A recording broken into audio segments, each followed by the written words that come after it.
Samantala, kaugnay niyan, kumuha po tayo ng update sa mga maasahang tulong para sa mga nasunugan sa bahagi ng Nia Road sa Quezon City. Nasa linya po ng telepono si Assistant Secretary Irene Dumlao ng Department of Social Welfare and Development. Magandang gabi po, Asek Dumlao. Si Ryan Lisiges po ito.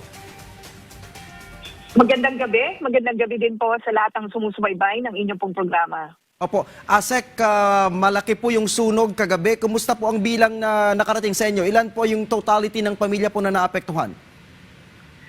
Well, batay po doon sa pinakahuling ulat na ipinaabot sa DSWD, nasa 970 families o may katumbas na mahigit 3,800 na katao ang nasa 6 na mga evacuation centers at dyan nga po pansamantala nanunuluyan. Ang DSWD naman po, together with the local government unit and other partners, ay nagpahatid na ng initial na tulong, particularly sa mga internally displaced persons na pansamantala ay nanunuluyan sa Ilagan High School, Flora Ilagan High School. So tayo ay nakapagpahatid na po ng 1,000 sleeping kits at 1,000 na mga ready-to-eat food boxes. Yan ay initial pa lamang po na tulong na pinapaabot ng DSWD under the instruction of Ferdinand Marcos Jr.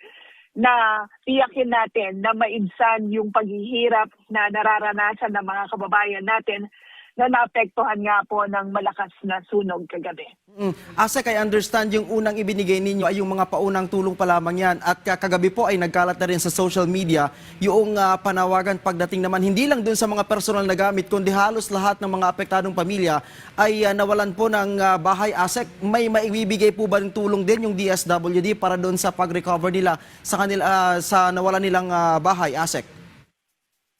Well, yes, batid natin na kapag talagang ang isang individual, isang pamilya ay nasunugan ng bahay, talagang totally wiped out. Wala pong, sometimes wala talagang naisasalba sa mga ari-arian.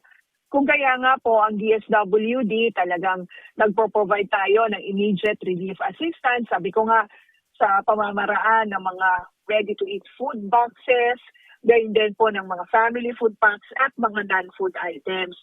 But of course, tayo rin po ay magbabahagi ng karagdagang pangtulong kung kinakailangan. At yan ay sa pamamaraan din ng financial assistance para sa gano'n naman din po ay matulungan itong mga kababayan natin na maka-recover from this incident that they have experienced.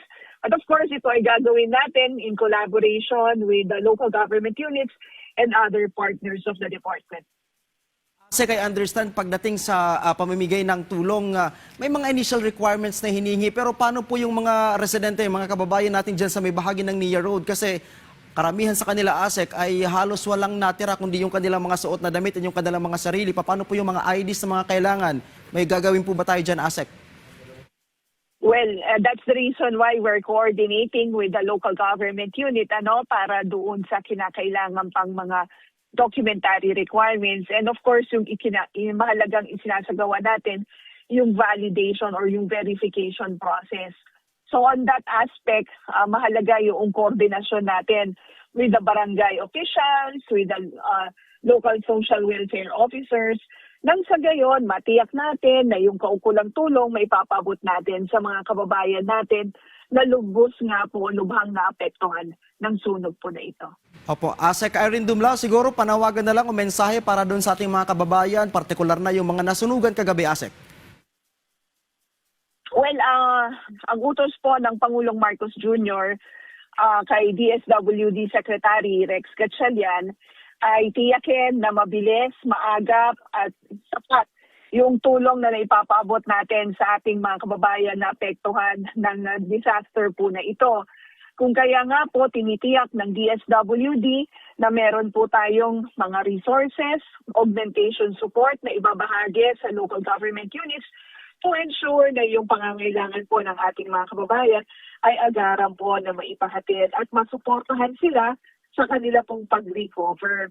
Ang panawagan po natin sa ating mga kababayan, pakipag-ugnayan po tayo sa ating pong mga local officials, mga local DRRM officers para po sa maayos, orderly na pamamahagi ng tulong. Because ito po ang gusto natin, lahat po na maapektuhan ay mabahaginan po ng tulong. Alright, maraming salamat DSWD Assistant Secretary Irene Dumlao. Magandang gabi po.